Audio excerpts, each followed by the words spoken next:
Hold up, it ain't no Halloween no more, at least for recording. But there is one thing we should talk about that lurked during this year's Halloween season, and that is the Halloween Spotlight. If you play Roblox and have no idea what that is, count yourself blessed. I myself have partook in this event, and while Epic Minigames has kept me behind from doing the event within the first day, I still managed to gather any remaining spare time I have and did my best to ace through the Roblox event. With the experience I collected, I can now formulate and express my thoughts and opinions of how Roblox did this event. Sit back and relax, gather any leftover Halloween candy you got from trick-or-treating or hitting up your local corner store, put this video in the background as you please, let's get started.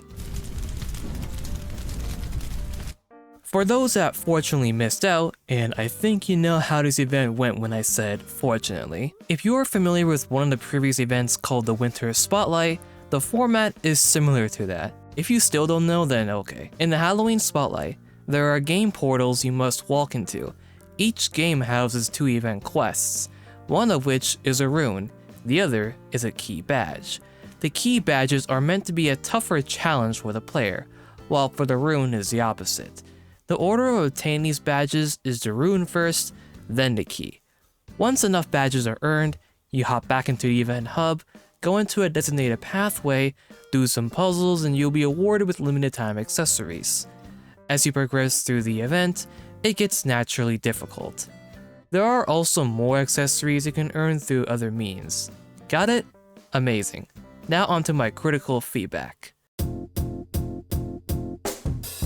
I want to at least shed some light of positivity into this event, so that way I don't sound fully biased. Actually, I'm gonna start with the pros, then the cons, in that order. The game roster isn't the worst. Some of the following games I'm about to mention had either easy and straightforward objectives, or gave me a satisfying experience. Those are Happy, Claw Machine Simulator, RB Battles made this by the way, Untitled Tag Game, Driving Empire, Epic Minigames, Banana Eats, and Doors. Now, I'm not saying quests should be ridiculously too easy because at that point, it becomes an underwhelming, boring experience. I'm saying that these games had their quests fairly balanced. It fitted the whole Halloween aspect, and I didn't have a single rage burst. The game that I think outperformed the rest in terms of quality, innovation, and provide the most immersive gameplay experience goes to Untitled Tag Game.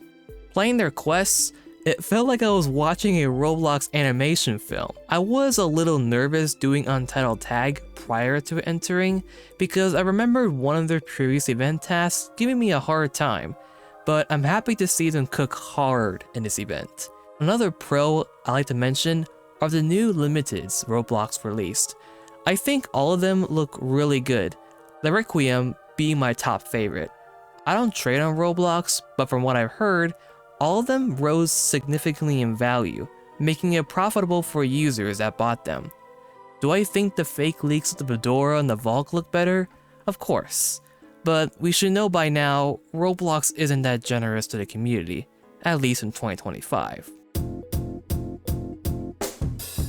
I noticed how this event received the least amount of visits compared to all the official events that came out since the Hunt First Edition, and I think I know one of the major reasons as to why.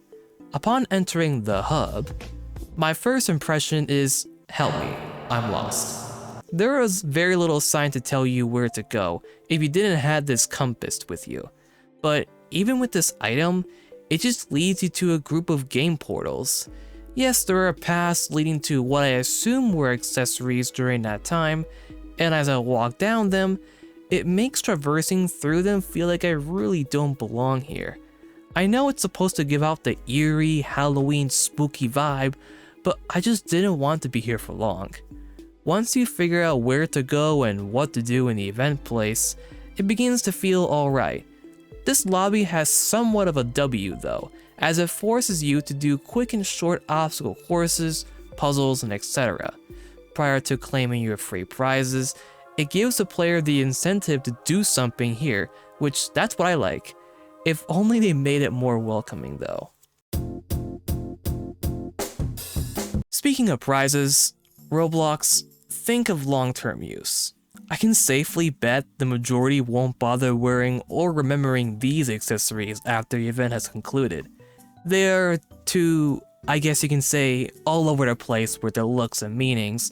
I'm not saying they are the worst items to obtain, but I wish Roblox would bring back infamous Halloween classics and make retextures or reskins of them, while adding some items players would actually wear, even if it's just for casual use. Just like in a takeover event, I didn't bother camp my ass in the server queue for hours just to obtain these suspiciously drugged bottles with names that were written in the 13th century. The quantity is alright. Roblox just needs to better listen to what the players truly favor. The event started on October 23rd to November 3rd, 2025. Okay, what the heck? This is such a small time period for an event that has a premise of offering us long, extensive, time-consuming difficult key badge tasks.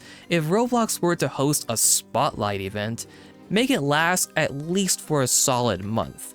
Though I can't understand why there is a time crunch.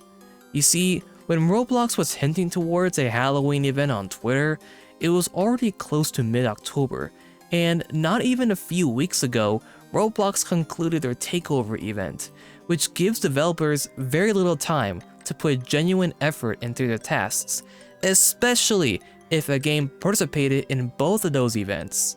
Roblox shouldn't have randomly done the takeover event because that was such an unnecessary sprung up, and instead give devs at least a couple of months of planning ahead. I hope that we get a Christmas event to conclude the year, and if we do, Roblox should begin right now as of writing to start formulating, inviting games, giving their criteria to them, and acknowledging feedback throughout the process. Roblox should at this point really watch my videos.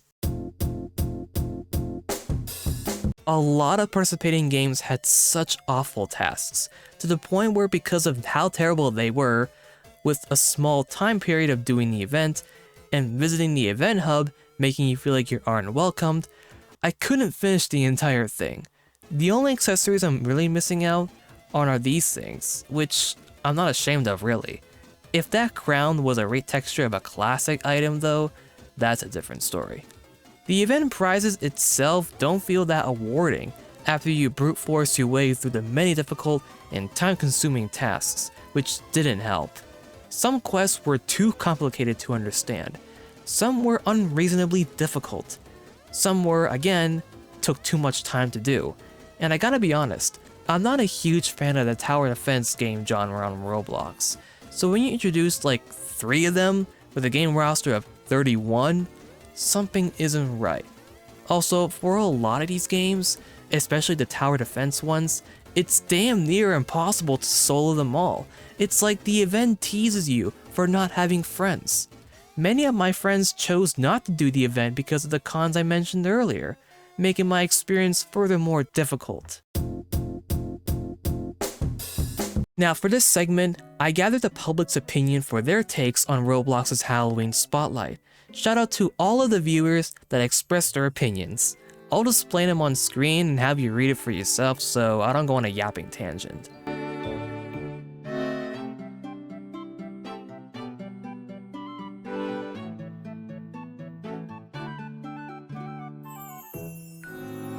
The bottom line for Roblox to improve is this: make your event hub game more welcoming and easier to navigate, especially for your younger audiences. Also, I find it so weird seeing these age labels on the games, and then you got an event game looking like this. Really, Roblox? Another thing they should do is make the prizes more appealing and favorable to the community. Bring back some retextures, while sliding some new accessories to the bunch. Give the developers more time to work on their quests with a better event schedule. That will of course match the official holiday date.